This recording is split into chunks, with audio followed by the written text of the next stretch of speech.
All right, hello everybody, and peace of Christ to all of you. I hope my voice coming good and clear. Please invite your friends, and don't forget to download the video right after we finish. Today, our topic about money, money, money.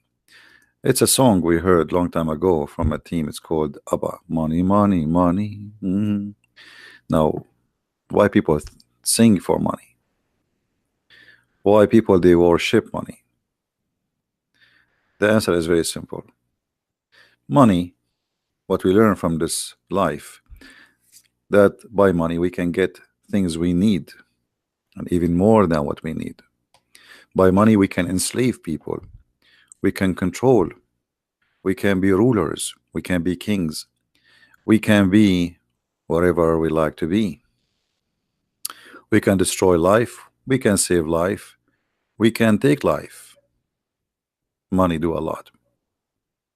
And the human being understood what money is about. And this is why the whole world is running after money. However, religion is no different. Religion, and hardly you can find something that's called religion is not connected to money.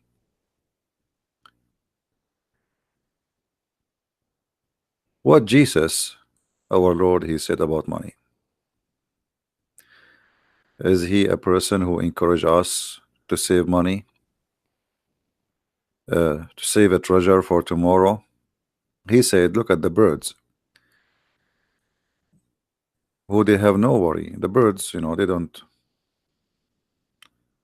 they don't have really storages of money and security. They are birds. They live for today. They go and pick up some food and bring it to their babies. So we have totally different messages in Christianity from what Islam speak about. The Messiah, he said that you cannot worship two masters. You cannot worship two masters. You cannot work for both. Work for both here mean, you serve who? You cannot serve two masters. For they don't match. The money and God, they don't match. And that is clear what he meant. That either you are with God, you serve God, or you serve money. The second you serve money, you are not serving God. And that's mean that God and enemy, they are not in the same, let us say, direction. It is two opposite direction. But this is not the scenario in Islam. In Islam, you serve Allah when you serve money.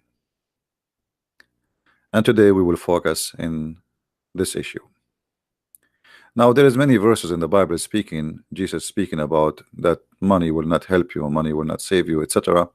And but the clear message is you cannot serve two masters. The second you are a person who is after money, you have a master, and that master is the money. In Islam, the story is different. In Islam, Allah himself, he need money. Allah himself, he promised heaven for those who give him money. Now for sure Allah is not a person who exists. Allah is a fake God. Who is the one who will get the money? That's Muhammad. So Muhammad, he convinced the Muslims that if you give me money, you are giving a mortgage to Allah.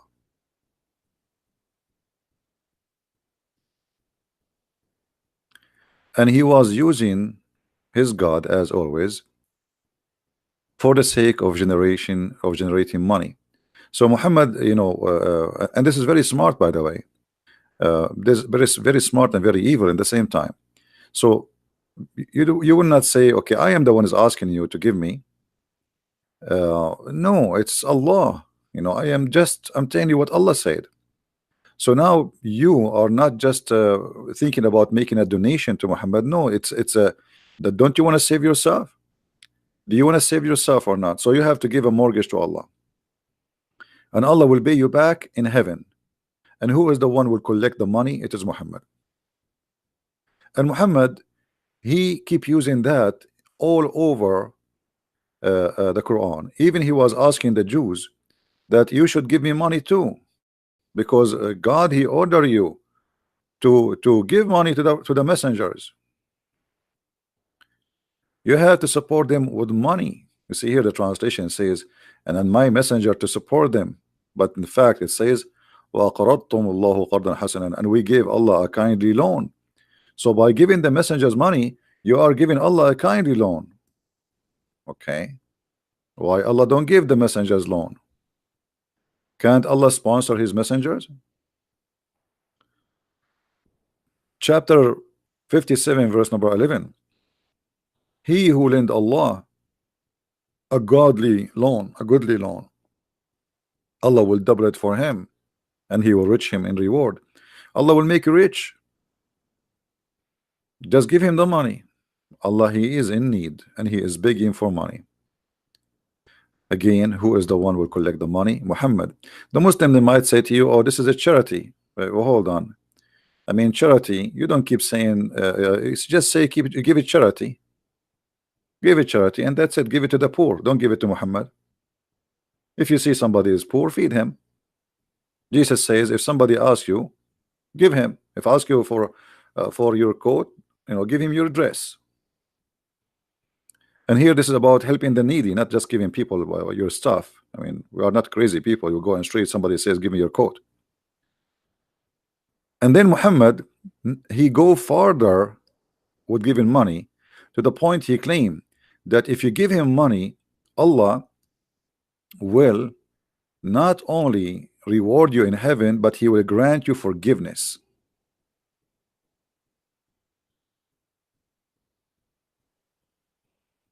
Do you see it? And here we need to ask ourselves, can we bribe God? Like now, if you gave the nation to Christian prince, God will forgive you from your sin? That is silly. That is really silly. What forgiveness have to do with giving money to somebody? You cannot bribe God. You will be forgiven for reasons. In Christianity, when the Lord, he taught us how to pray, they ask him how to pray, he says, say like this, our Father art of heaven. And there is something important in that prayer where he says, forgive to us the same as we forgive to others. So the first reasoning for forgiveness in Christianity is we forgive to others so we might be forgiven, not because we give money. You know what I mean? In order to be forgiven by the Messiah, by our Lord, the first condition is to forgive. You don't deserve forgiveness. Why I want to forgive you if you don't even forgive to others? You don't deserve it. So you're asking me to forgive you, but you don't want to treat the same people like, I mean, somebody hurt you, forgive him. You hurt me, you asked me to forgive you, so you don't forgive. Why I will forgive you? Not is because of you paid money to Jesus, you will be forgiven. What Muhammad here is saying, that if you give me money, Allah will grant you forgiveness. Allah will grant you this forgiveness. And that, obviously is far away from the truth. And Muhammad always, he used to scare people, to make them pay money. He is a professional scammer. If you remember, when Muhammad, he made a speech to the women, saying to them, I saw that most of you are going to be in hellfire. What was the solution? How those women, they can be saved from hellfire according to Muhammad? Very simple. Give alms. All those hadiths says the same. Give Muhammad money. Give him your earring.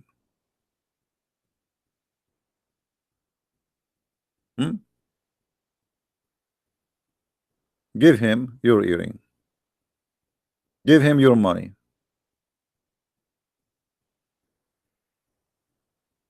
If you give Muhammad money, then you women, you will not go to heaven. You will not go to hell.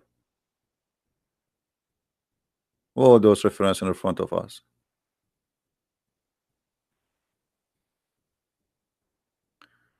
Muhammad right away he says, "Oh women, most of you are going to go to hellfire. So give alms."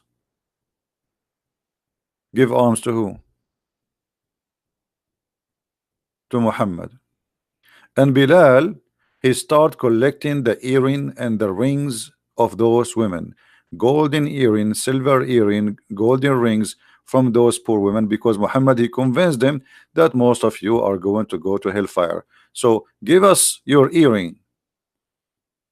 Give us your earring if you don't want to go to hellfire. And Muhammad here actually he confirmed that women they are, you know, half a brain. And one of the reasons they are going to go to hell for they are half a brain. And because she have her period, which is very stupid. Very stupid.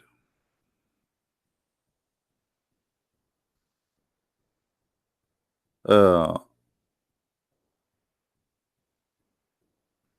and the whole purpose of this speech is to make women give their earring and their rings, scaring them, saying to them, you will end in hellfire. So you want to be saved? Give us your money. Now, if Muhammad he saw that the majority of women they will go to hellfire, what giving earring will do to the women? Is that it changed her? No. You see the sick mentality. You see that what's wrong with this logic? Let us say Muhammad he saw us. We are a group of people sitting here, and he says, "Oh, I saw that most of you will go to hellfire," and then he says, "Give us your arms." What does that mean? Just by giving you some earring and rings, we will not go to hellfire now? Nothing changed on us. We are still the same. We did not change the way we do things. Women, they still women. They still have their period. So why they will go to hell? They will not go to hellfire no more if we give their earring.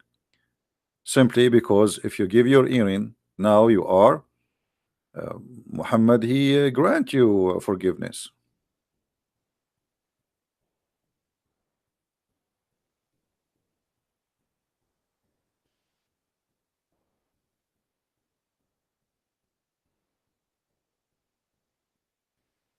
That's it. There is a hadith I'm trying to find. Let me see.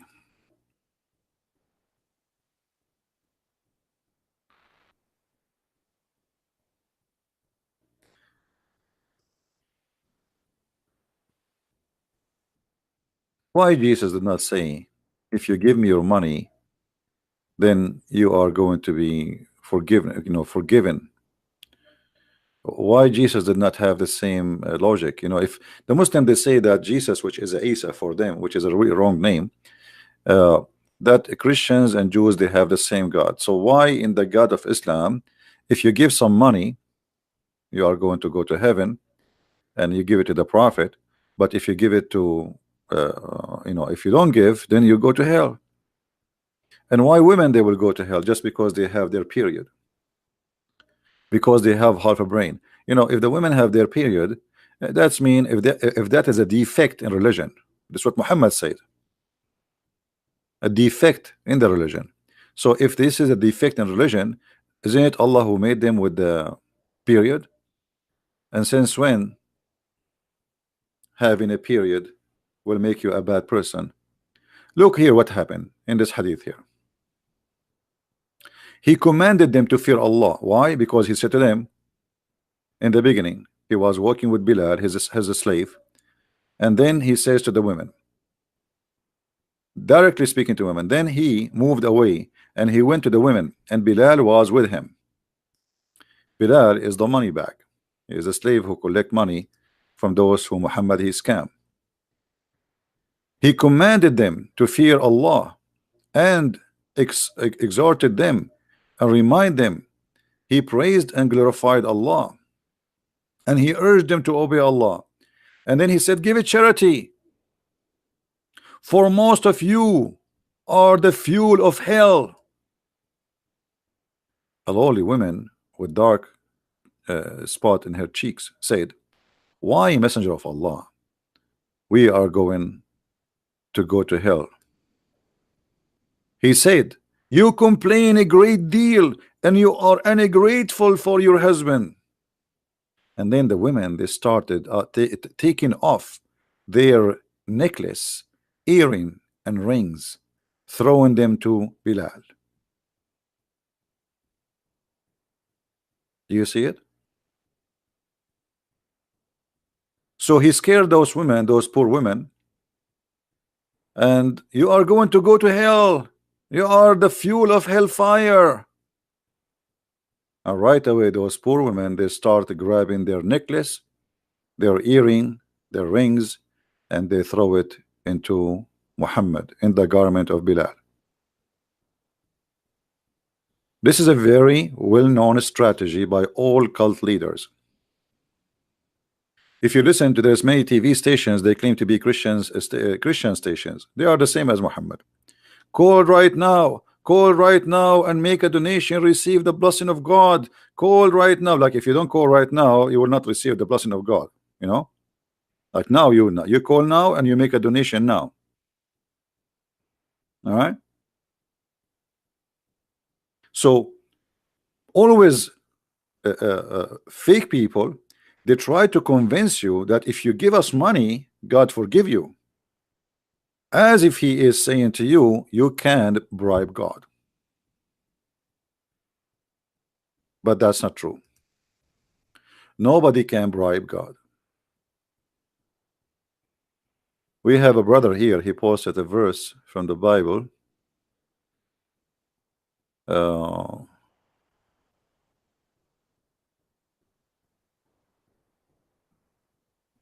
Yeah, actually he just posted a verse for us. You guys, you can read it in Psalm 49. Thank you for that verse. So you cannot bribe God. You cannot earn forgiveness by giving money to someone he claimed that he is the one who presents God. And here Muhammad, if you think about it, when those poor women, they are Bedouin women, poor women, they start taking their earring. Do you know what is that? What those earring and the you know, jewelries they have for them? I mean, this is their saving. At that time, people, they don't have really. I mean, there is no bank. There's no. This is the saving of the women. The husband, he marry her. Before the marriage, he buy her some jewelries based on what he can afford. And then she wear it all, and she live with it. She sleep with it because there is no security. You know, there is not like, you know, houses is the door, you can push it with your foot if there's a door actually. So those women, this is their security, this is their saving. And now you see he is targeting women as just because you are a woman, you are guilty. He didn't say, oh men. He's talking to women. And those poor women, they start throwing their earring and their rings. Here we notice Muhammad used the strategy of fear. The strategy of fear is very simple, that you are going to go to hellfire, and if you don't do that, which means give me money, you will go guaranteed. But if you give me the money, then you might go to heaven, because I going to connect, you know, I will pray in your behalf. And actually Muhammad, he said that in the Quran.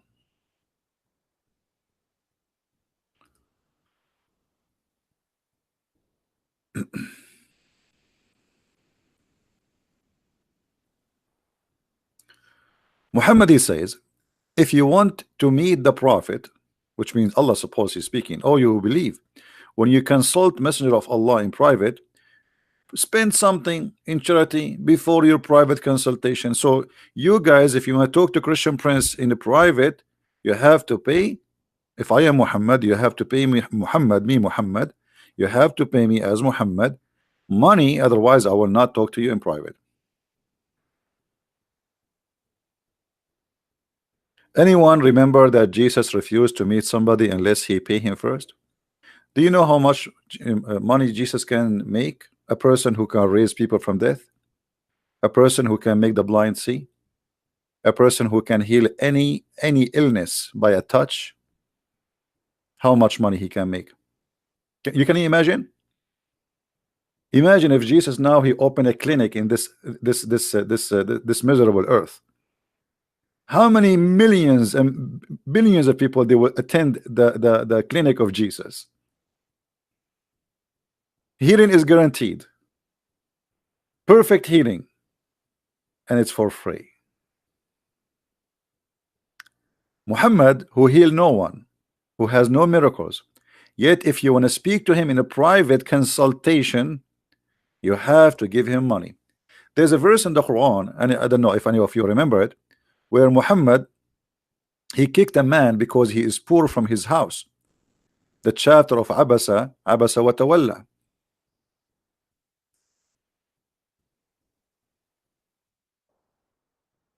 There's a chapter in the Quran, chapter 80 verse number 1.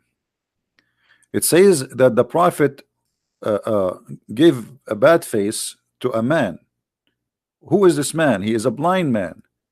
But why? What for?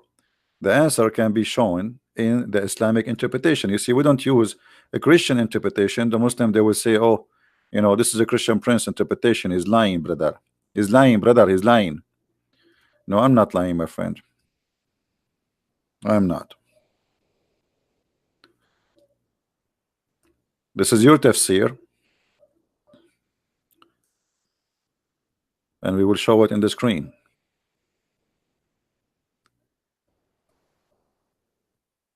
Muhammad was busy with a bunch of businessmen. This is the book. It's called Asbab al-Nuzul, which means the reason for the verses to come down.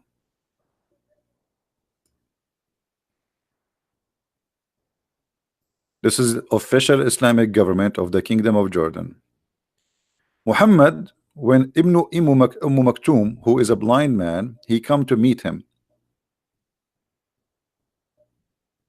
Muhammad was speaking to the highest men of the tribe of Quraysh, the rich men. He was meeting with Utbah and Abu Jahl, Ibn Hisham, and Abbas, etc. So they supposedly he is meeting with people who they are important, hoping that they will embrace Islam. Ibn Maktoum stood up and said, "O Messenger of Allah, teach me of that which Allah has taught you." He kept requesting and repeating his request, not knowing that he is busy dealing with someone else. Busy dealing with someone else? What does that mean? Well, the guy is asking you, teach me about Allah. This is an answer, should be a benefit for all of those. He is trying to convince people to convert to Islam, right? So this is still in the topic. It's not a change in the topic. But just because he is a poor blind man, Muhammad, he don't want to answer, and he kicked him out of his house. That is not a behavior of a person anyone claim that he is a messenger of God.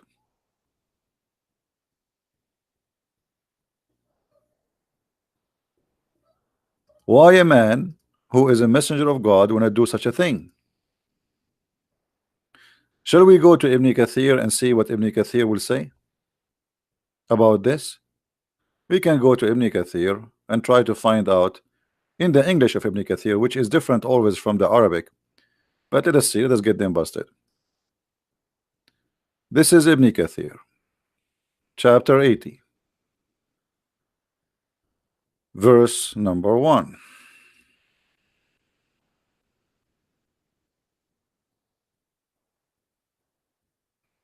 All right. Do you see it says here he was addressing one of the leaders of Quraysh, rich men, leaders, businessmen, He's trying to make them accept Islam. So Muhammad here in this verse, and this is the Muslim interpretation, saying that if you are a poor blind man, Muhammad, he will kick your ass. And if you are a rich man, Muhammad, he will give you all the time you need because you are a leader. Ibn Maktoum, who was from the earliest people to accept Islam, yet Muhammad, he kicked his ass and he was rude to him. Even the Quran confirmed that. But somebody might say, okay, why the Quran reporting the story? After Muhammad he did that, people, the same people who Muhammad was meeting them, they start saying, look at this guy, he claimed to be a prophet of God, yet he was rude with the blind man who believe in him. You know what I mean? Because they witnessed this. They witnessed that the Muhammad, if he is a good man, trying to convince us that he is a prophet of God, how a good man he will do what he did to the blind man in front of our eyes. So Muhammad, in order to wash his hands from being guilty, he make a verse saying, Allah says to me, why you did that? This is wrong. Do you see the evil of Muhammad? He make verses supposedly God saying to Muhammad, why you did that?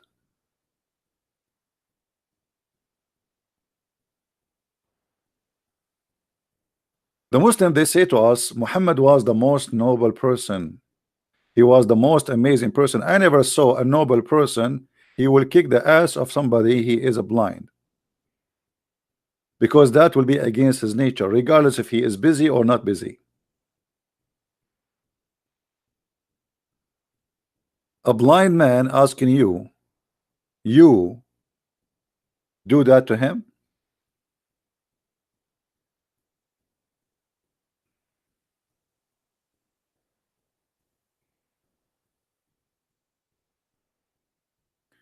And actually, this blind man, he helped Muhammad to fabricate Quran. If you remember, when Muhammad he speak about that those who go for jihad,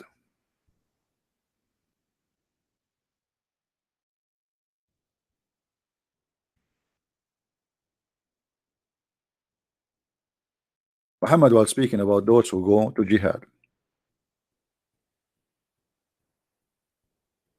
And Muhammad he mentioned that there is certain people, there is no sin on them if they don't join jihad. Okay, but when Muhammad he mentioned that, Muhammad he forgot to mention the blind. Ibn Maktoum, he said to him, and what about us the blind?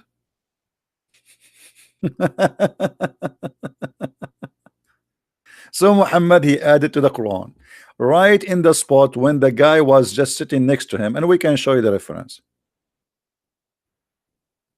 which is proving Muhammad to be a false. The guy he just said to you,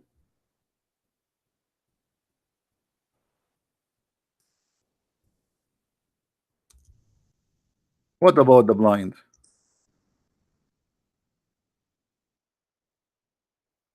If we go to the verse, chapter 24, verse number 61.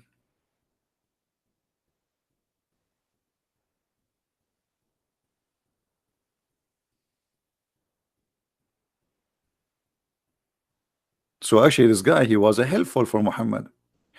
He made Quran for him, or at least he gave him reasons to make verses.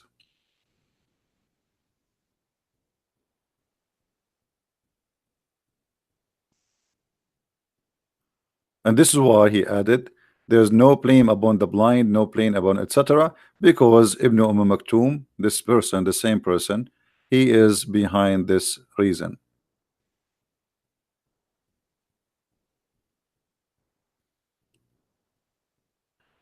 In different verse, Muhammad he says the following.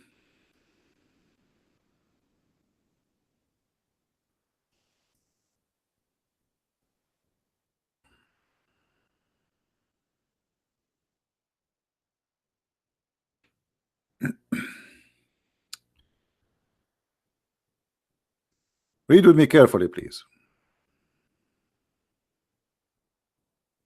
Of their goods take alms so that you might purify them and sanctify them and pray in their behalf. Have you ever heard of a religion like this before?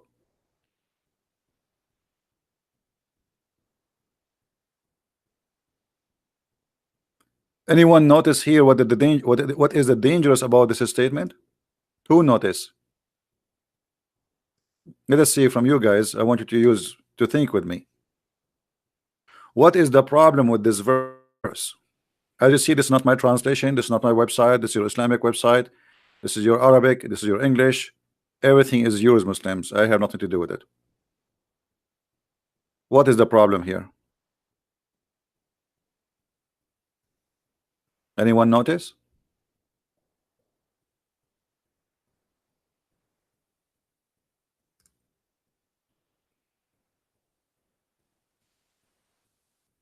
You can bribe Allah, exactly, but how you can bribe Allah? He give us details. If you pay Muhammad, Muhammad not only he is a prophet, but he will pray in your behalf. Do you see it? You do not need to pray no more. This money you give is going to purify you, sanctify you, and Muhammad now is going to pray in your behalf. So the money you give to Muhammad, Muhammad is in hire. You want to hire Muhammad? Give him money. You don't need to pray, and you are going to be purified, and you are going to be sanctified, and then he will pray in your behalf. If there is more clear proof that this guy is a scam,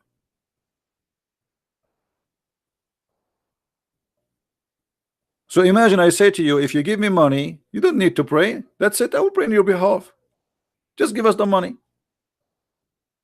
Obviously, this is a scam. We have a Muslim guy. He's saying, "Is this guy is stupid?" Osman, answer us. Okay, maybe I'm stupid. You are smart. Osman, you are a Muslim and you are smart. I never saw a Muslim. He is not smart, by the way. All of them are genius. But the point, they believe that there's in heaven, there's a woman. Her ass is 1 mile.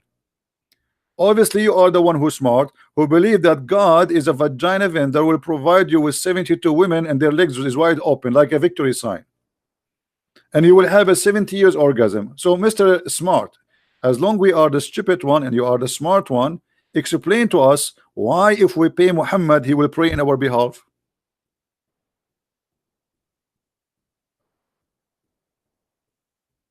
Do you know, Mr. Smart?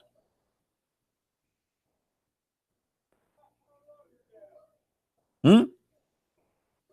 You are the smart one, we are not. I mean, what we can do?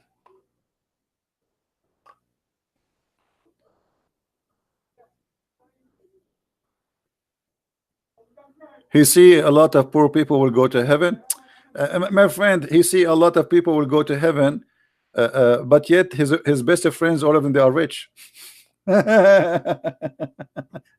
He promised Uthman ibn Affan, and he make him the caliphate after him because simply he is a very filthy rich. Who is the poor people? Muhammad, he bought, you know, the Quran says, look at this. Have you ever heard, not only in Islam, not only you can bribe God, Allah can bribe you too. If you are strong and Allah need you, Allah will bribe you. Look at this verse.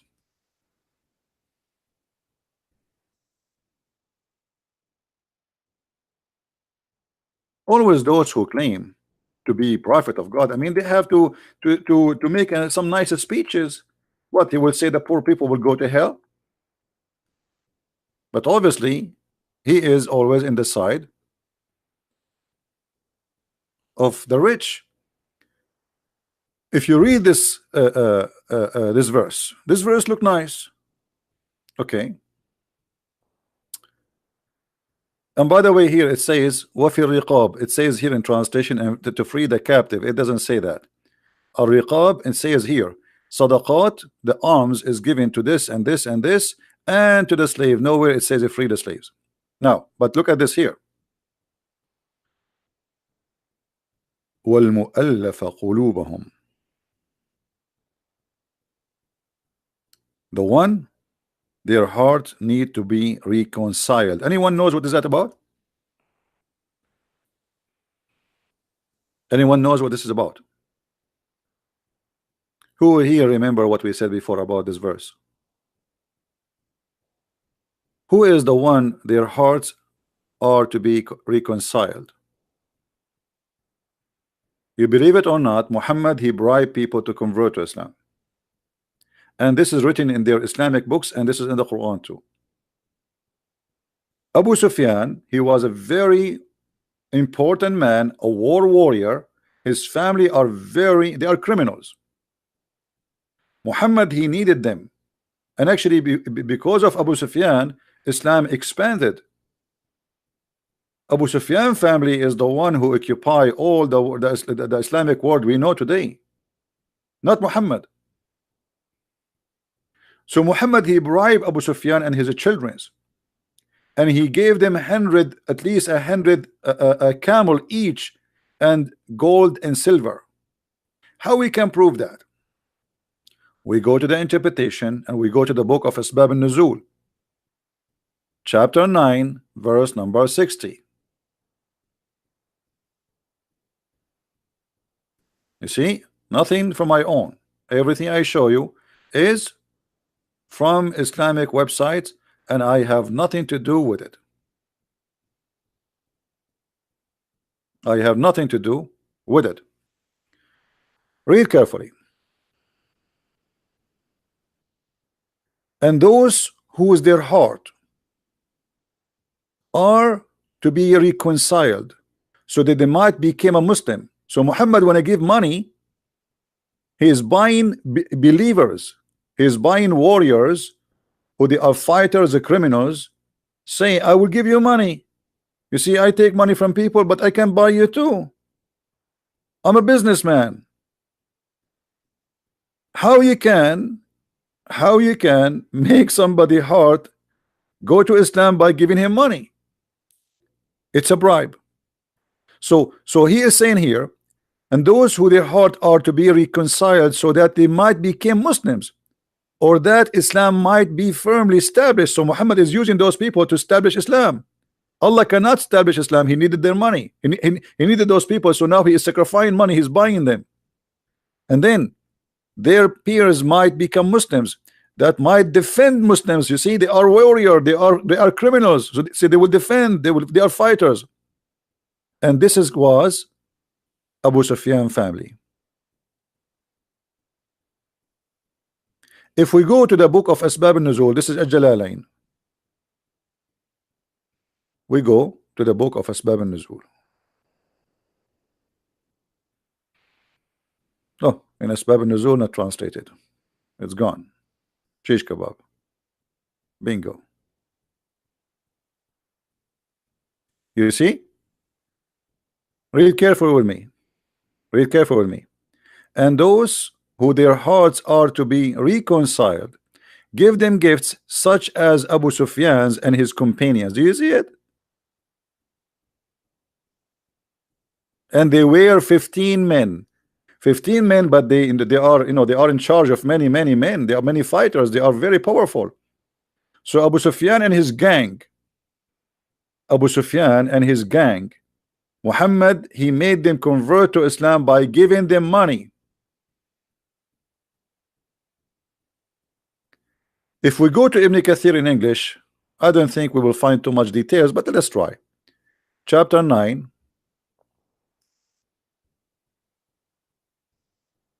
verse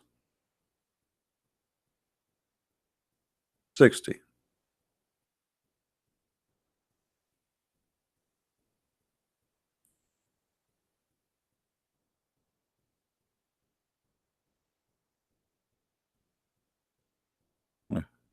We cannot find anything. Ibn Kathir in English is gone. There's no Abu Sufyan story at all. It's shish kebab. Disappear. Yeah, we cannot find it as usual.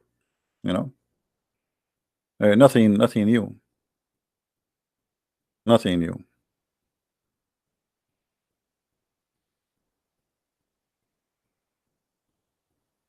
Yeah. So Muhammad, he accept a bribe, and he will pray in your behalf, as we showed you, and he will sanctify you by giving him money, And Muhammad too, he used money the same way he used money for his benefit, promising you going to heaven. He bribed people to convert to Islam, and those who their heart, okay, he could not convince them to convert to Islam. What he can do? Well, give them money. Those people, they like money, so take money and convert to Islam. Now, how Muhammad, he is a prophet of God, and how Allah is God, except that somebody he will convert to Islam by money, paying him money, and that is okay. You know what I mean? Unless this is a pure cult.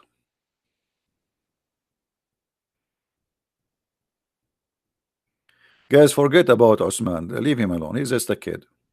Focus with me. Try to learn something good for you.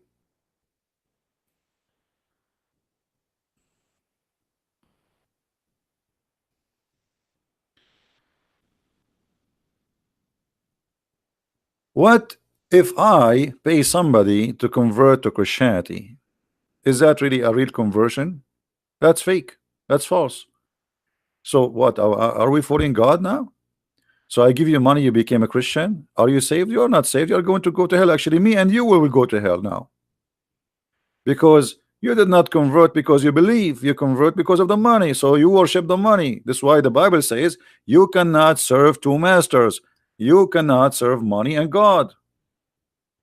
So we have totally two different agenda and totally two different belief. So those naive Christians who says to you, oh, Islam is Abrahamic, Islam is Abrahamic, shame on you. Shame on you. If Muhammad he used some names in his cult, does not make him, or does not make those names belong to him. What if somebody 10 years from now he says, I, a Christian prince, he support me and he accept me, but he is a big fat liar? He can use the name of somebody people they like, and this is exactly what Muhammad did. He brought names which you like so he can make a delicious dish for you. Somebody wanna put a poison in your food, he will put it in your best food, not in the toilet seat. Do we agree? In order to put poison for you, I have to make you believe first that this food is good to eat. I'm not going to put it for you in a piece of ugly old cheese, a smelly cheese you will throw it in the garbage. I will bring you the best of the cheese. I will bring you the best of the salad. I will bring you the best of the food you eat, you like to eat, and then I will put my poison there. So he brought the names which you like. He brought Moses, he brought Abraham, he brought even Jesus, supposedly Isa, and he brought Mary, and he brought all the good names, and he put them in his book so you can eat.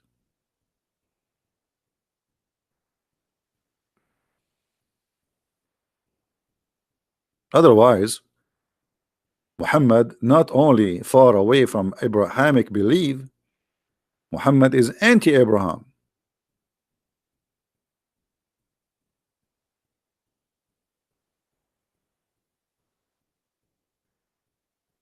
At the same time, we have tons of evidence that Muhammad he have no answer to debate those who debate him in his time.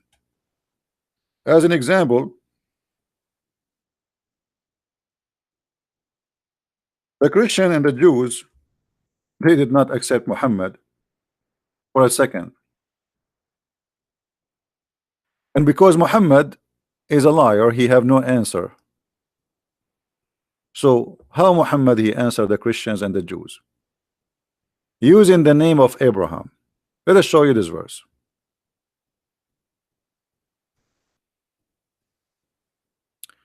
Ye people of the book, why dispute ye about Abraham when the law and the gospel were not revealed till after him? Have ye no understanding? Which means, are you stupid? Now look who is stupid here. Muhammad saying to them, you are debating me about Abraham, but you came after Abraham. But isn't he is the last one to come? Here you notice that this is cannot be from God. This is from a stupid idiot who have a very low IQ. There's no way God here is refuting the Christians and the Jews, because a stupid God only will say such a thing. If you are the last one, then how you come with such a logic? Ye, why you are disputing about Abraham if you came after Abraham? But you came after the Abraham, after the Jews, after the Christians, and based on your logic, you are the last one who have the right to dispute. You know what I mean, guys?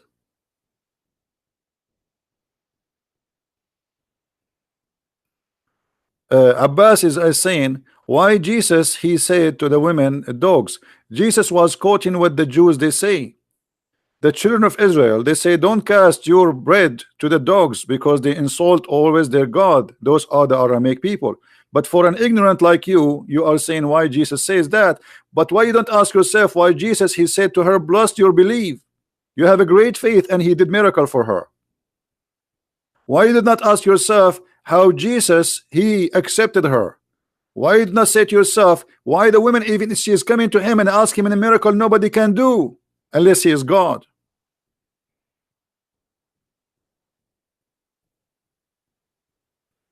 And as long you are against people to call somebody dog, why your Quran saying that we are the worst of animals? Hypocrite Abdul.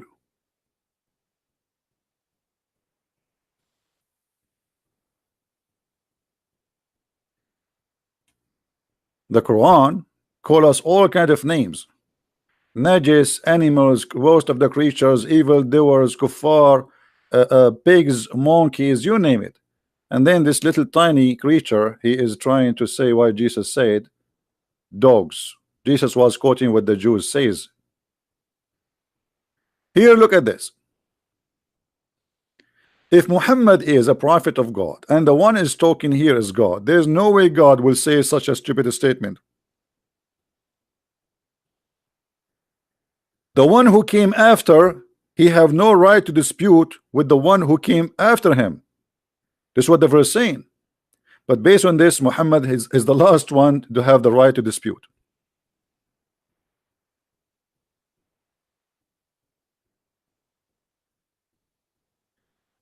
Jihad does not mean holy war.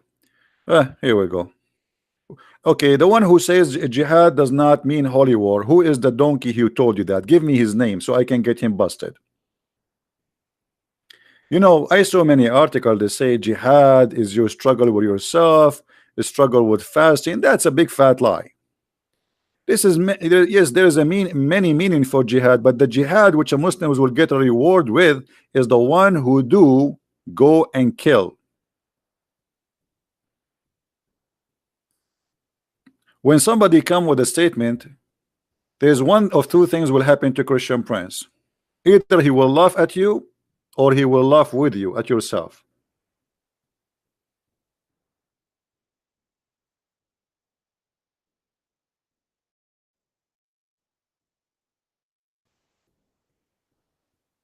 The jihad which Muhammad promised the Muslims, the version 4, is going and killing anyone who don't believe in Allah. And the jihad have two parts. Either by money for those who cannot go for war, or those who go physically and kill. Now, if there is anyone who dare to say I'm lying, please let me know. Actually, why we waste our time? We can get you busted immediately. Here we go.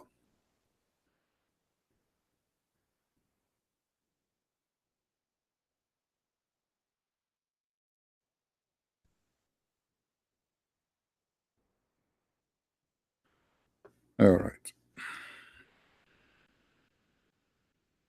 Who is the best of of the Muslims?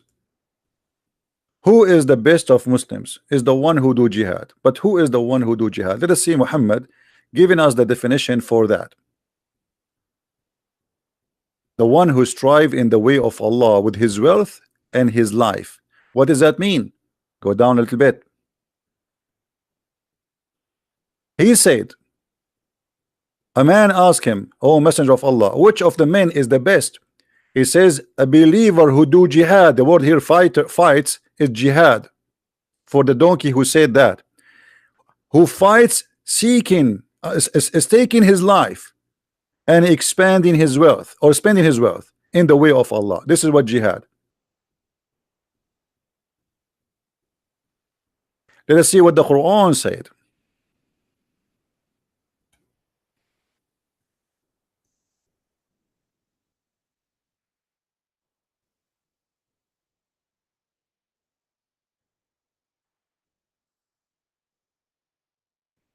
We have tons of verses about jihad. Kill, kill, kill, kill.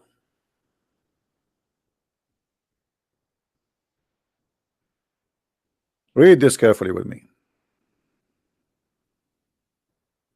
Allah has purchased. He what? He has purchased money again of the believer, their life and their money. Their life and their money.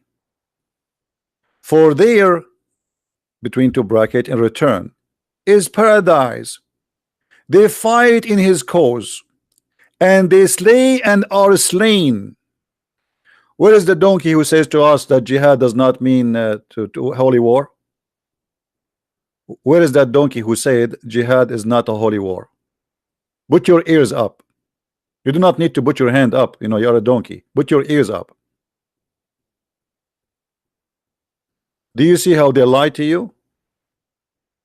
Is that a Quran or this is a Christian Prince book?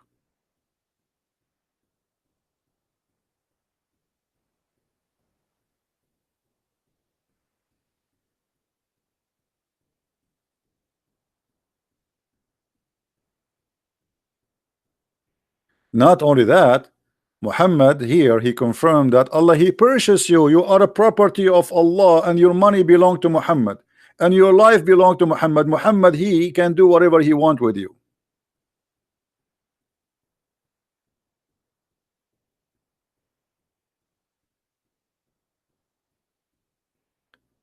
Well, we don't want to change the topic to talk about sex and jihad, but if you want to have tons of reference, you can go and get my book, Sex and Allah.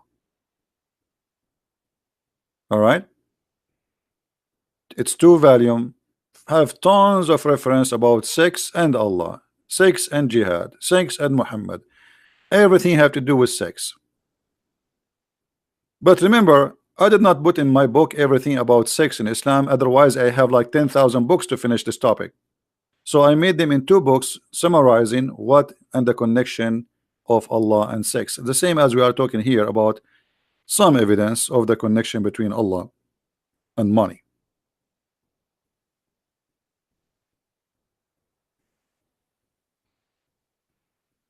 If there is a Muslim, he is a sheikh, and he think he is not shaky to debate me, please don't hesitate. You can give us your Facebook, post a challenge in your Facebook.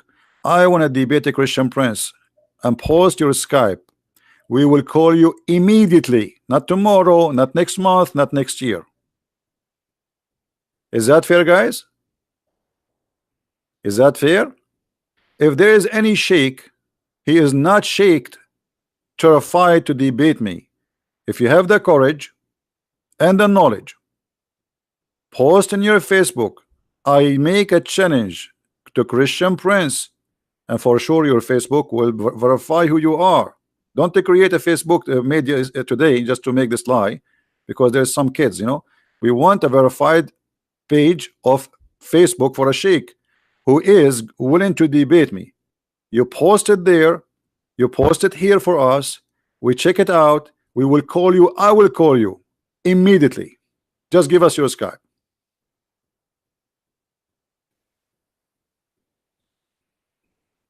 Anyone there?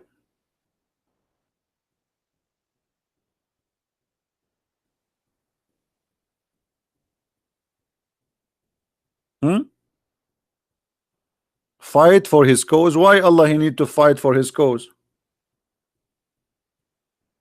Any Muslim can explain why Allah don't fight for his cause? Allah is God, right? If Allah he want a Muslim, they say if Allah wants something, he say be is going to be. So what the point here saying to us to fight each other, slaying each other? Why you don't solve the problem? You're God. If the purpose is killing the kuffar, you kill them.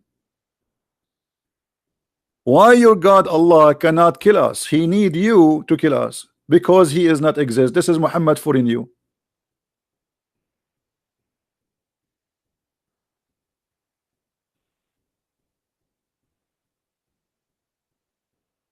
Allah long time ago he made a threat to people like me,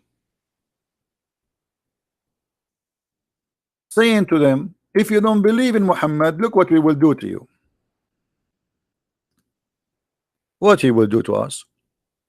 A brother, if you don't believe a brother in the Prophet Muhammad, the brother, Allah is going to erase your eyebrows, and Allah is going to make your mouth close, and your nose is inside your head. Let me show you the interpretation. Chapter 4, verse number 47.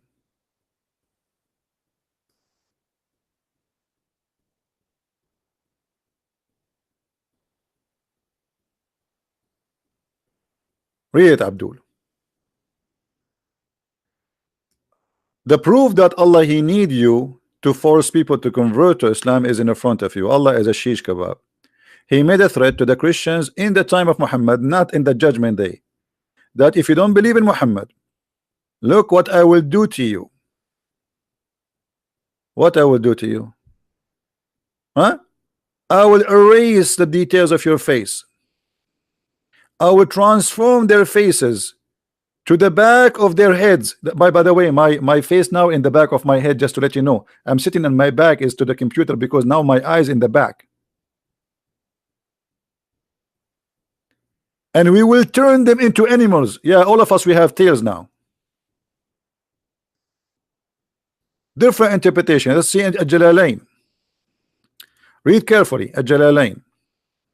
O you who giving the scriptures, which mean Christians and Jews, believe in what we have revealed in the Quran, confirming what is with you of the Torah before you, or we liberate faces, erasing their eyes, their noses, and their eyebrows. And by the way, to be honest with you, in the other day, a policeman, he stopped me. I was driving, and he says, where are your face? I said, I don't have face because Allah, he deleted my eyebrows and my eyes and my nose and my mouth. And not only that, he caused my nose to go inside out, like naps of the necks or a flat plate.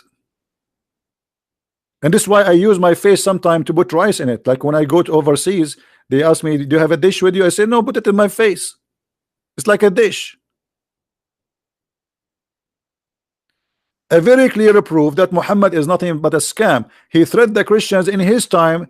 You be careful, you better believe in me now. Allah will do this to you soon, the same as he did to the Jews, which means he did it in the past, not in the it's not about tomorrow in the judgment day. This is now, and nothing happened to the Christians.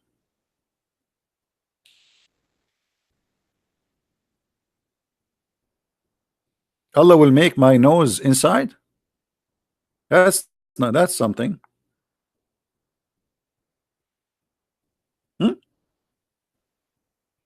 Look at this. A Muslim, he is posting for us this verse. This is the verse always the Muslim they post for you just to fool you. This verse you posted from us, you idiot, it's about the Jews. Muhammad here is saying, he is quoting a verse from the Old Testament where the verse says, if a person he killed an innocent man. This is from the Old Testament, and this was for the Jews. Why Muslims they love to lie?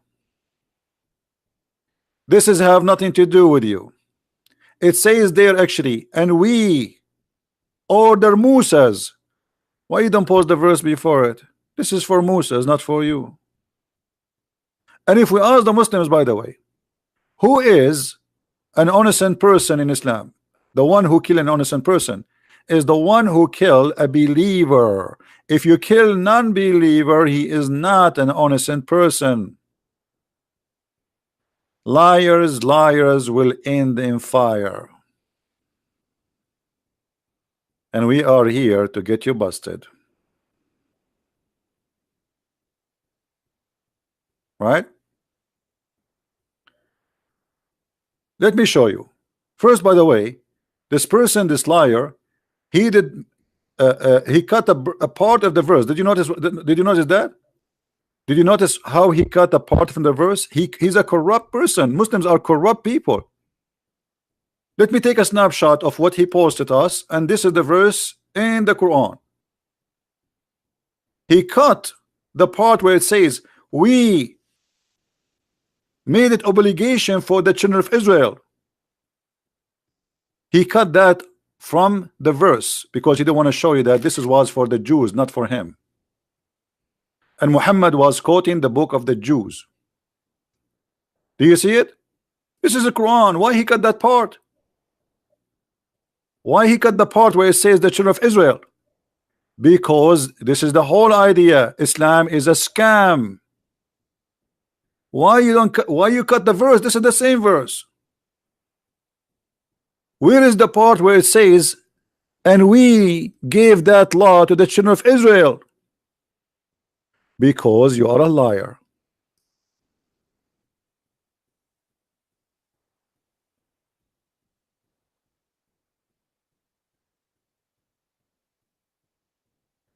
Abdul, you cannot play with the Christian prince.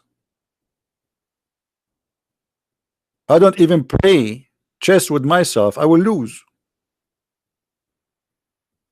And not only that, the same verse here is still, when the Muslims explain it, it says you cannot kill an innocent person which is a Muslim. If a person he is not a Muslim, he is guilty. There's an interview between what his name, this guy in England. England became the nest of terrorists. What his name? I forgot his name. The Pakistani boy. They made an interview with him in the BBC. He says, why you don't condemn the killing of innocent people? He says, yes, first of all, innocent people in Islam is Muslims. Go search it right now. No, not Alida. What Alida was? Ali is just a kid. Andam Shawadri, Andam Shawadri. He explained it. He is being honest. He says killing innocent in the Quran mean killing innocent Muslims. If you kill non-Muslims, they are not innocent. The BBC guy, he says to him, you must be kidding me. So are you saying to me those who they are killed, etc., they are guilty? He says yes, they are guilty because they refuse to accept Islam. And this is exactly what their interpretation says. So they quote for you a verse to mislead you, to misguide you, and to fool you. And there's many stupid idiot out there, they are waiting for being misguided. Why you don't quote for me the verse after it to show you the mercy? The only reward who make war upon Allah. How you can make war upon Allah? I am in war with Allah. What is the punishment for me? You know, when you see the word war, you think those people are fighting Islam by taking sword. No, the second you say a statement against Muhammad, you are waging war against Allah. What the punishment? The verse after it. They will never quote this verse for you. We cut their hands, we cut their feet from opposite direction, we crucify them, and we expel them from the land. Have you ever seen a Muslim quoting for you the verse after this verse? They don't quote it.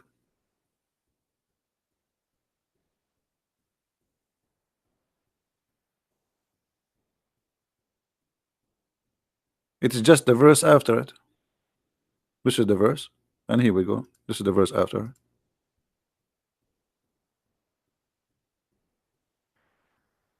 Look what Muhammad said, just to get them more busted.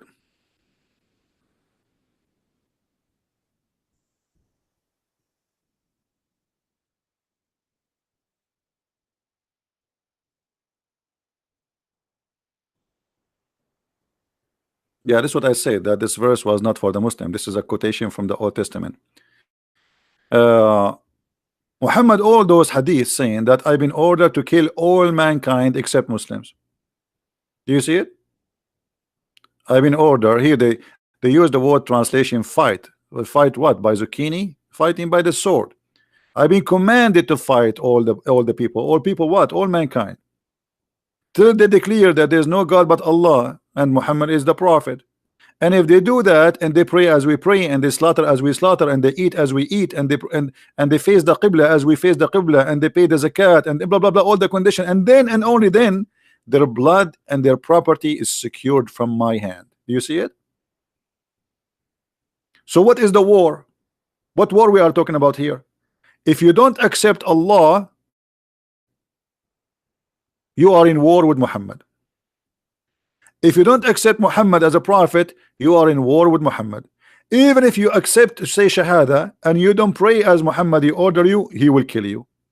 Even if you say Shahada and you don't pray in the direction of the Qibla, the Kaaba, he will kill you. If you don't pay the Zakah, he will kill you. Do you see it? Is that my statement? Is that my book? Look how many reference. All of them they are Sahih. All of them they are Sahih. Their blood and their wealth are safe from me. Muhammad is nothing but a gang leader. Why their blood and why you want to take their wealth? Just because you don't accept to say Allah is God and Muhammad is prophet, their wealth is insecure and their blood is free for you? Yes, this is Islam.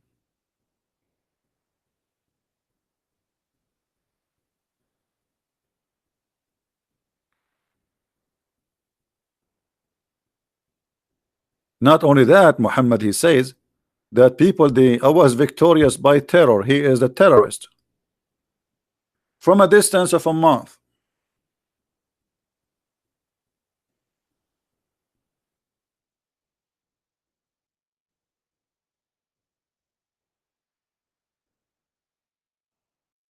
From a distance of what? From a month. I was victorious by terror in the heart of my enemy. Another hadith. The Prophet says, I have been given 5 things. What Muhammad was given. Let us see what he was given. Number 1, he was victorious by terror. He scared his enemy from a distance of a journey of 1 month. Do you see it? Do you see it? Jesus was not given that. Jesus, if he come to your house, you will be happy. You are safe and you are secure. He will not kill you. Muhammad, you say the name of Muhammad, people are terrified, for he is a terrorist. You see here they translate the word Ra'ab, which means terror, by Awi. So I was victorious by terror from a distance of a 1 month journey. You tell me what kind of a nice person he is, to the point his enemy, they hear about him from a distance of a month and they are terrified.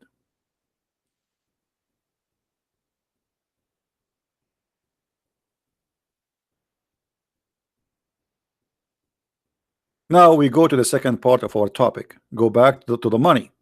Money is not only Muhammad he pay you, money is how Muhammad he buy you. We showed you how Muhammad he bought the family of Abu Sufyan, but what about heaven? Did Allah promise us gold and silver in heaven, and pearls and jewelries? Yes.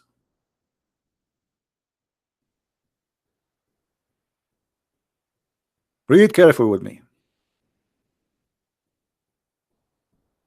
Allah he take your money now, but he promised you money later. Allah will admit those who believe and work righteousness deed, which means killing the Christians, killing the Jews, killing the Hindus, the Buddhas, the atheists, etc. To the garden beneath which rivers flow, they shall be adorned therein with a bracelet of gold and pearls, and their garment made of silk. God wanna give me bracelets made of gold? That is money. Clothes is made of silk? That is money. Pearls, and even the ground will be made from za'faran. The ground in Islam is made from za'faran and jewelries. In chapter 76 verse number 21 it says the following: upon them will be green garment of fine silk and heavy brocade, and they will be adorned with the bracelet of silver. In the other verse, Allah he made a mistake. Anyone remember what the mistake? Anyone remember the mistake? Who noticed the mistake here between the 2 verses we just mentioned? Anyone remember? There's a mistake, clear mistake in the reward. No, one verse saying that you will have gold, and the other verse saying it says a bracelet from silver. Correct? One verse saying that Allah will give you a bracelet from silver. This verse. The verse before it, Allah He says Allah will give you a bracelet from gold. So which one? Here it says asawira min fidda, bracelet of silver. But didn't He say you will have a bracelet from gold? Which one?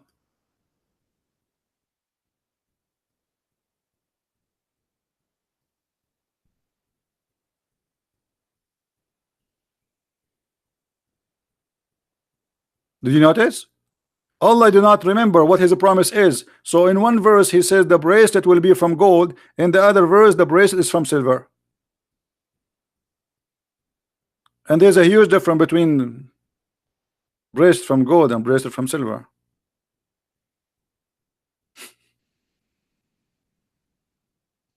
And here you ask yourself, what is the value of gold in heaven?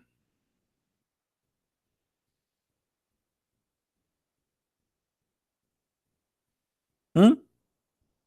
What is the value of gold in heaven? What we would do with gold in heaven? I mean, this is the most cheapest silly heaven ever. Imagine I give you £1,000,000 of gold and then everything for free. So what we will do with the gold? And Muhammad, he says that in the heaven of Allah, your house is made one brick from gold and one brick from silver.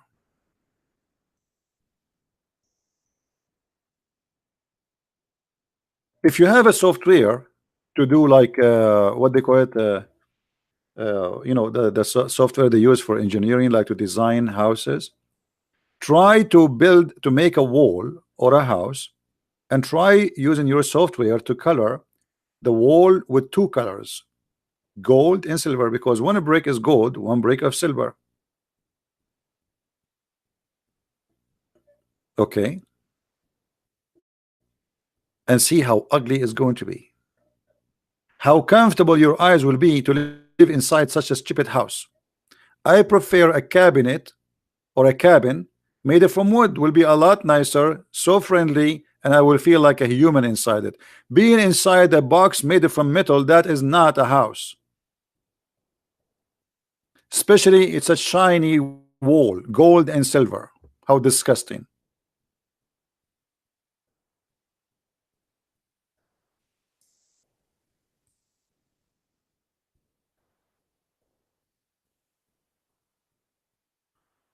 Let us go and see some description.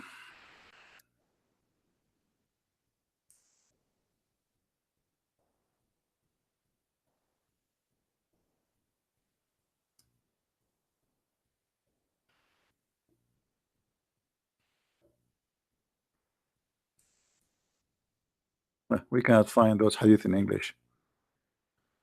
Oh boy.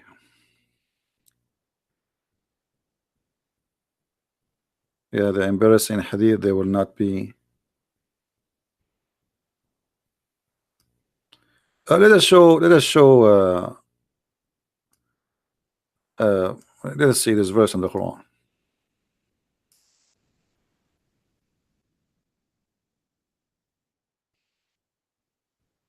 Look at this description for the heaven.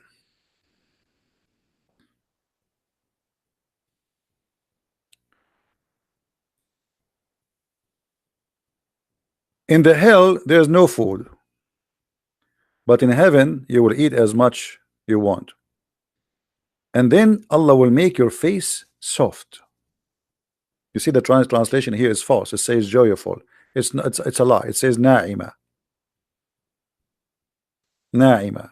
This is literally the translation. And they will be, you know, pleased there. The garden is so high. I like high garden. I mean, I don't like a low garden. There, nobody will do gossiping. And there is a spring of water running. But you remember the yesterday we spoke about two fountains. Now it's one spring. And you will sit in a high throne. By the way, this is a translation is false. It says fi sururin marfu'a, which mean high couches, high beds. This is heaven. I will have a high bed, and then cups. Allah will put cups for you there. I mean, have you ever heard of a heaven like this? وأكواب موضوعة, and cups, like the translation. Let's change the translator. This translation is weird. It look like this guy is using software or something. Let us see. Here we go. See? And cups set at hands in heaven, my friend. You have cups there. I mean, you enter your kitchen, brother, you have cups. Have you ever heard of God? He's promised me to have cups in heaven.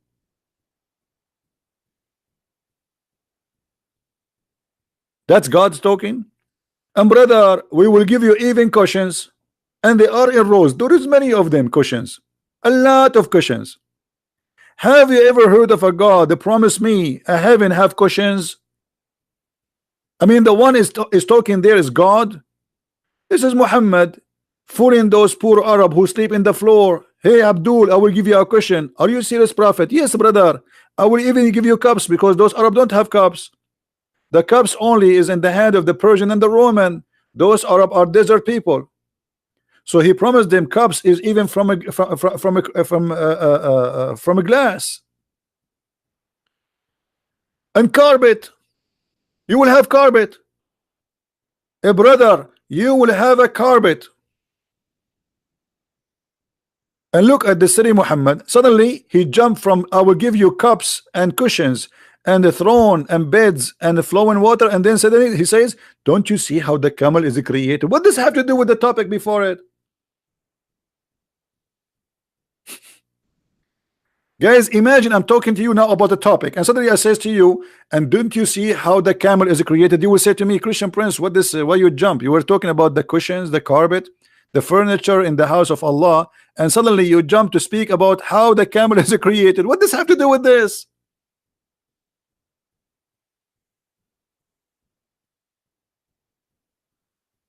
I mean, this guy, he have a diarrhea. He don't know what he's talking about.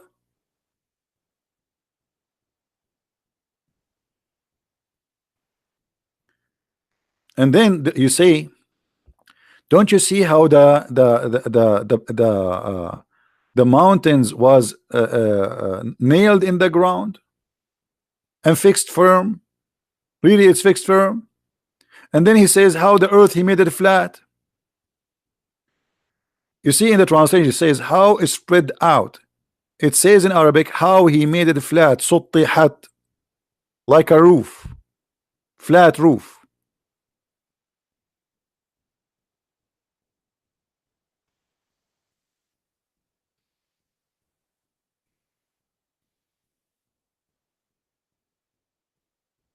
And yet they say to you, Islam makes sense and Islam is a religion. Islam is a crazy, is a cult.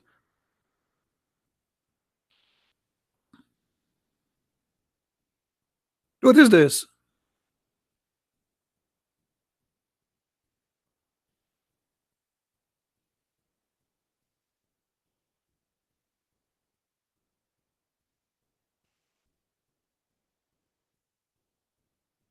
Look at this one. Hold on, let me show you this one. We mentioned that Allah will give you cups, right? Okay, read this one with me. You believe it that this is God talking? First of all, around you, brother, there will be boys.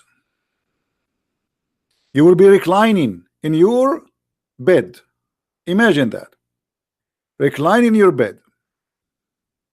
And you will be facing each other. I mean, look at this description.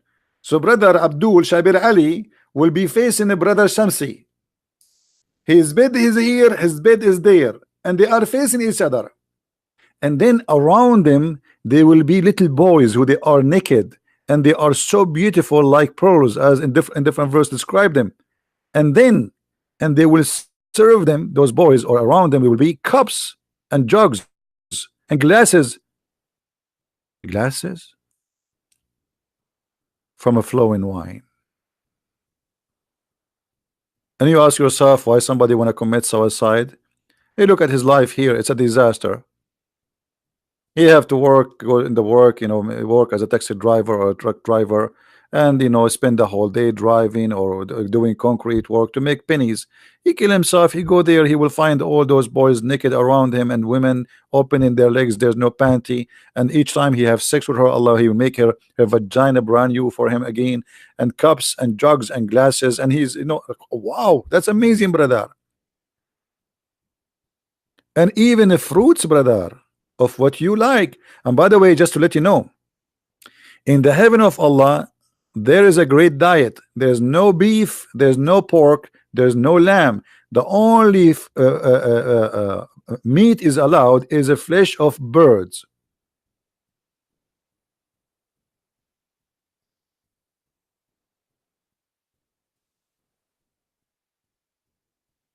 Hmm? This is the open buffet of Allah. Only chicken, no shrimp. That's it. But hold on, actually, somebody here, David Kenwood, he said something important. Guys, the Quran says Allah will give you flesh of birds, right? But do you remember when Muhammad he says the first meal people will go and eat in the heaven? What is this? Who remember? Who remember?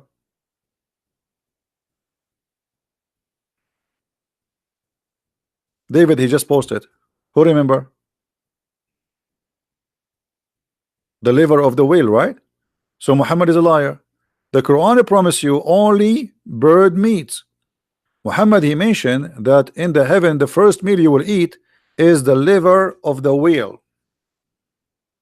Why the liver of the whale? Who knows?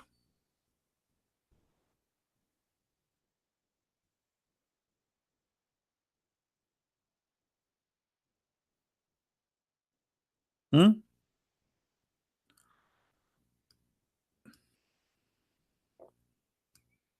Why the liver of the whale?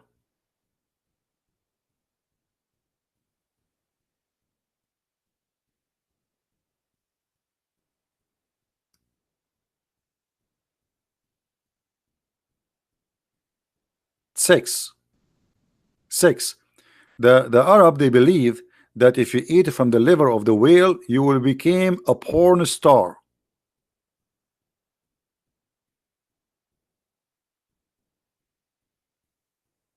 Remember, now you are going to go to the heaven of Allah, so you need to be ready.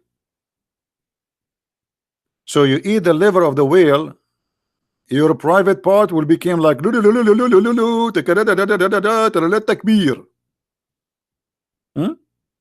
Viagra, thank you very much. And look, actually, this story here is the most hilarious story. A guy, he came to him and he said to him, I came, brother, to ask you a question about the three things nobody knows unless he is a prophet. Hold on. Guys, he's asking him a question about three things nobody knows unless he's a prophet. But the guy, he know the answer. Because later he agree with him. No problem. Nobody knows the answer for it unless he is a prophet. But the guy himself, he know the answer. Let it go. Firstly, what is the first portent of the hour? Secondly, what is the first meal of the people of paradise? Thirdly, what make the baby look like the father? And each answer is hilarious. And then Muhammad, he says the first meal, etc. And then look what make the baby look like the father. And if the man, now he explained how the baby look like. If the man discharge proceed the women, then the child resemble the father. And if the women discharge proceed the man, the child resemble the mother. And this is, nobody knows the answer for it except the prophet, brother. This is why if I ever get married, I will never have this charge first. I don't want my son to look like me. What a disaster. Even I go to Walmart, everybody leave. Alhamdulillah. I enter a store, everybody's out. I go in the elevator, nobody there. Even the airplane, I am in, even the captain, he leave. Like the airplane is by itself. He hit the parachute and he flee. True story, by the way. This is true story. So now you know how you can have a good looking baby. If your wife, she is good looking and you are not good looking like me, then don't have orgasm first, Abdul first. Hello? The prophet, he knows best.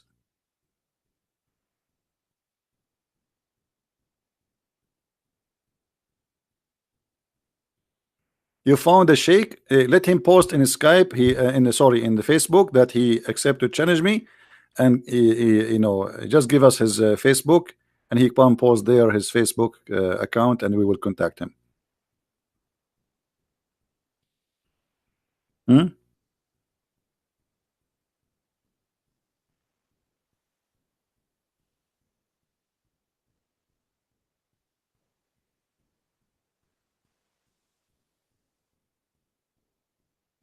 And Abdul haven't. This is what proves that your prophet is a prophet, because he believe that the first meal of people who enter heaven is a whale liver. Allah will hunt whales. Allah is doing fishing right now. How many whales Allah he need? How many whales Allah he need? We have 1.5 billion Muslims supposedly. How many whales Allah he need to feed them? And those are the one is alive. So if we count those who die, you know, since the time of Islam until now, maybe by now we will have 10 billion.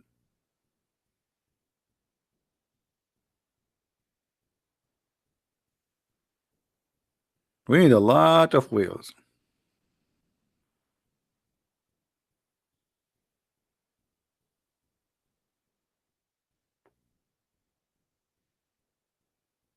Any Abdul? Yeah, but yeah, maybe Allah would take that whale, the one who carried the earth. Yeah, good one, Andrew. Andrew, he says maybe the whale which is carried the earth. You remember the story, guys? Who remember where we can find uh, the story of the whale who which carried the earth?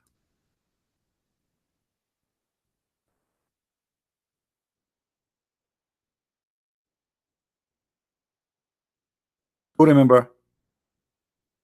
Before I put it in the screen, who remember? Which verse is speaking about the whale carrying the earth? Noon. Yeah, but what verse? What chapter? Actually, that chapter is, it should be, actually the chapter name should be chapter Noon, but the Muslim, they change the name, they make it Al-Qalam with a pen. Noon. Noon. It is one of the miracles of, look at the translation, guys. Look at translation. Look at how funny. Noon is one of the miracles of Allah.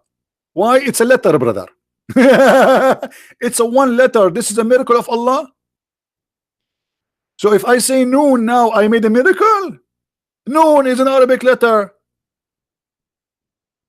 You see here, noon is not really noon. It's just N, letter N. Let me type it for you in English. It just, this is what it is.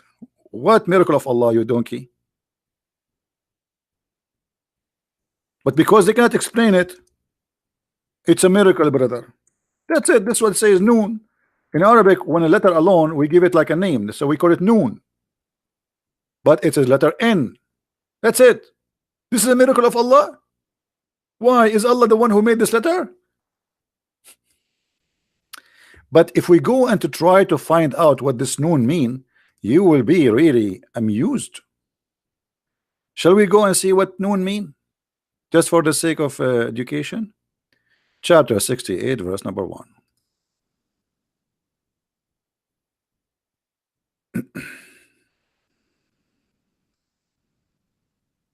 Now, if you are a person who suffer from dizziness or some illness, disease, you get dizzy, please don't read this with us, because you will get dizzy guarantee.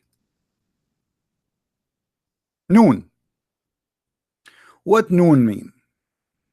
Brother, Ibn Abbas is talking, the cousin of the Prophet himself.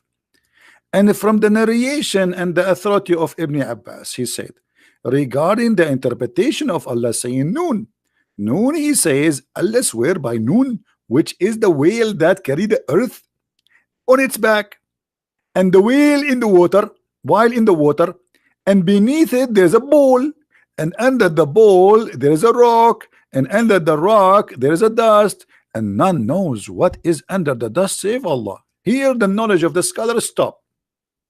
Don't ask me more questions. I do not know. I could not go deep in the ocean more than this. That's it. My knowledge arrived to the dust, and the dust I do not know. Please don't ask me.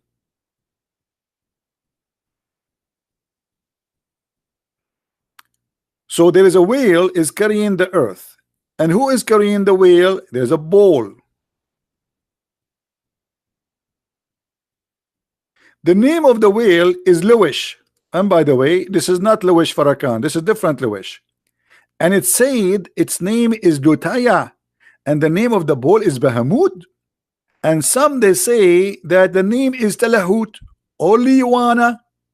The whale in the sea is called Adwad, and like a small ball in a huge sea. The sea is an Hollywood rock whereby there is a 4,000 cracks. Even the Muslims were able to count the cracks in the ocean before all the scientists. Look at this. They knew how many cracks down deep the ocean. How they knew that if Allah is not God, brother? 4,000 cracks. Abdul, the 4,000 cracks is in the head of the one who made this chapter, not in the ocean. And from each crack, water spring come out to earth. It's also said that Noon is one of the name of Allah. Hold on. So we start saying that the Noon is a whale, and we end that Noon is Allah Himself. What? 2 lines before it was a whale. Now they change it, and it's also said that it is one of the names of Allah. It stands for the letter Noon in Ar-Rahman, and it's also said, are we done? No. Also say that Noon is an inkwell. Like, what the heck? So it was a whale, and then it became Allah, and now became an inkwell. Allah have an inkwell, in case you do not know. Allah swear by the pen. This pen is made of light, and its light equal to the distance between the heaven and the earth. For sure, Allah will not hold a small pen. Are you stupid or what? His pen will be very big. Very, very big.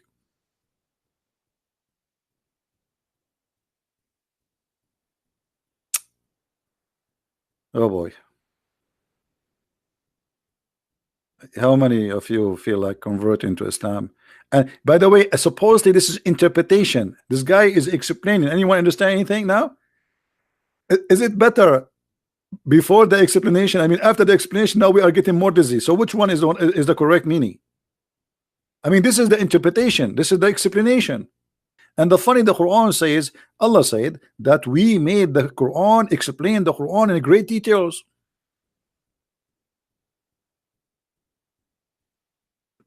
Are you sure? Are you sure you explained the Quran in great details?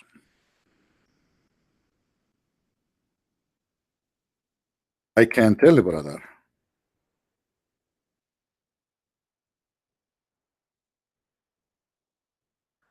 Oh boy.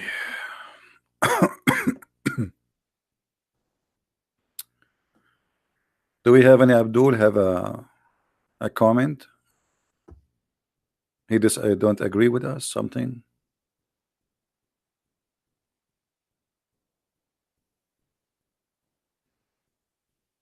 And thus how we explain our ayat. Allah explained them. Are you sure? That's a hell of explanation. That's how we explain, brother. This is how we explain them. This is how we explain our proofs. So you might know, brother. Chapter 6, verse number 98. And this is how we explain details of our revelation. So if the Quran is explained in detail, so why Muslims you are making interpretation what nobody can understand anyway?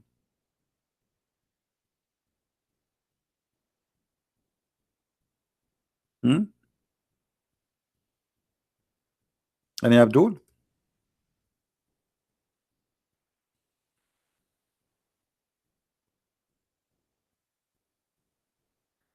All right. I think we will finish for now. And don't forget, please, to download the videos. If you like to learn more about Islam, feel free. You can go to Amazon and search for Christian Prince, and you'll find the list of my books in all languages. And remember, for those who speak Spanish, we have our book in Spanish already out. For those who speak Spanish, and we have in German, we have in Swedish, we have in French, uh, and for sure in English. So if you are a person who care to read and educate yourself, please feel free and get your copy. Now, the reason we ask people to download the videos, because we want you always to have reference, and they are for free. It doesn't cost you money. It's for free. All the time we give here is for free. If there is something I can do more, every day I give many hours of my day for you guys for free. I lose my voice, I spend my time. This is a topic which for me very annoying, by the way. I don't like it, but because there's nobody to replace me, nobody can take my place. Somebody have to clean the garbage, and that is me. Cleaning garbage is not fun, but somebody have to do it. Otherwise, all of us, we will get sick. Otherwise, trust me, I am sick of this cult. My head is a library of garbage. Nothing useful. But as you see, sometimes even garbage is useful, because many people, they might be misleaded, misguided, and they've been fooled and to convert to Islam. So I'm using the garbage which is in my head, which is about Allah and Muhammad, to save many people as I can. So please help us. Download the videos, share them. It doesn't cost you money.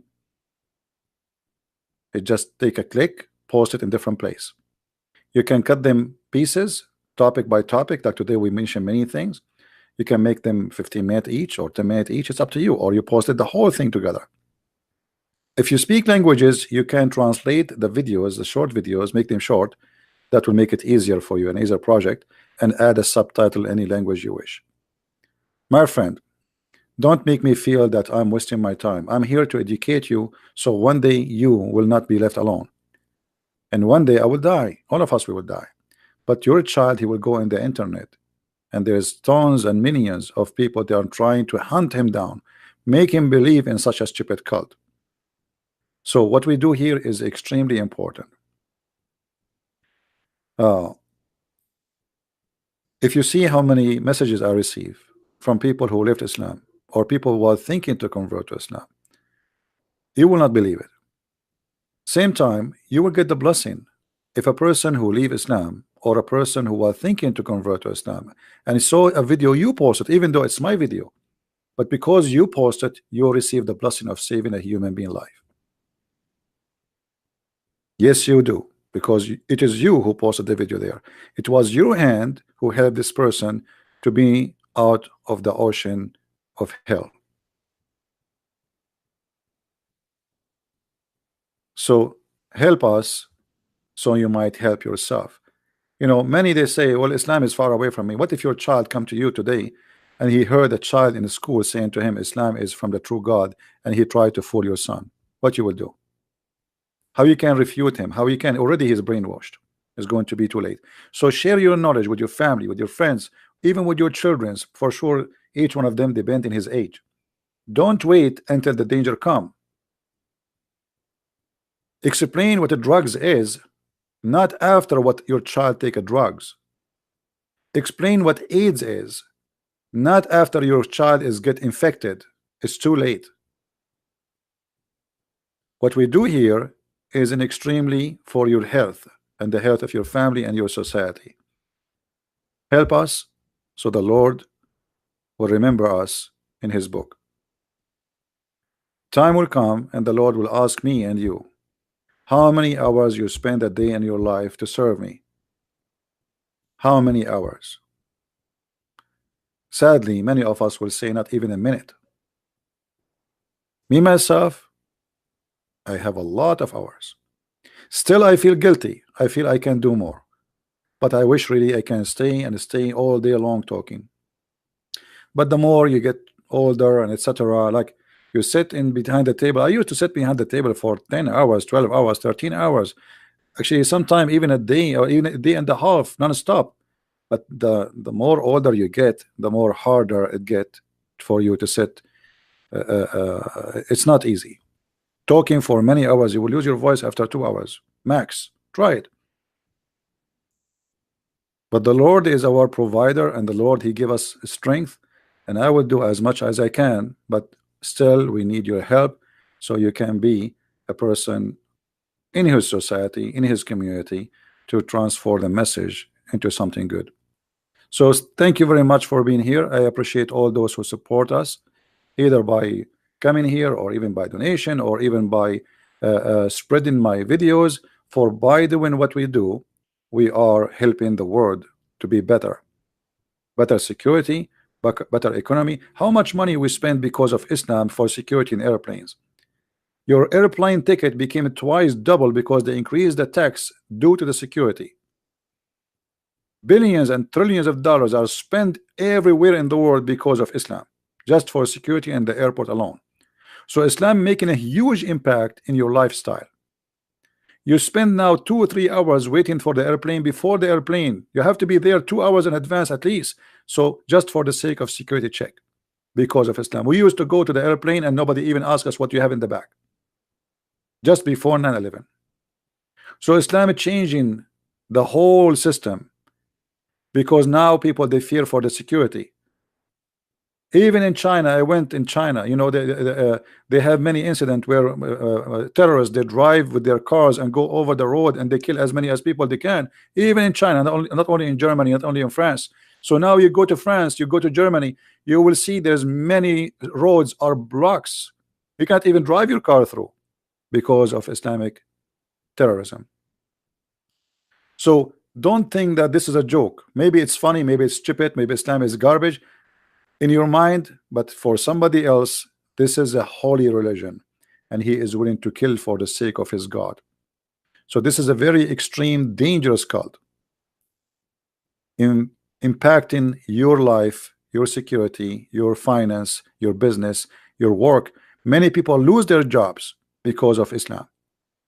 After 9/11, almost all American airline companies went bankruptcy. Nobody's flying.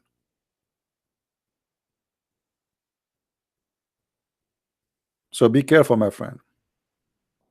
This is not a joke. Thank you very much for being here. And this is your brother in Christ, Christian Prince, was with you. Remember always that there's no better name than his name. And they can hurt our body, but they cannot kill our soul.